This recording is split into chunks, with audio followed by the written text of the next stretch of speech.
Hello hi नमस्कार ओडिशार सबू सिनेप्रेमी भाई और भौणी मानू आम ओडिया सिनेमा चैनल को स्वागत करुच्ची। आज कथा हवा प्रशांत नंद एवं महेशिता राय बहु पुराना सिनेमा गौरी क्यों हिंदी सिनेमा कॉपी होईची।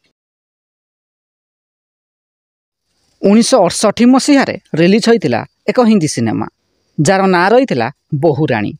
यही सिनेमाटी सुपरहिट होइथिला। देखो इधर कितना माला है मुझे कभी नहीं मारेगा। एहार दीर्घ 10 वर्ष पर अर्थात 1978 मसीह रिलीज होता ओडिया सिनेमा गौरी।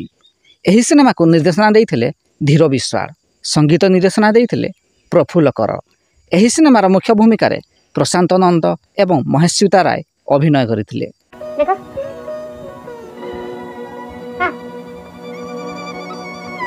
जदि वीडियोटी पसंद आए तेबे लाइक शेयर एवं चैनल टी को सब्सक्राइब करंतु।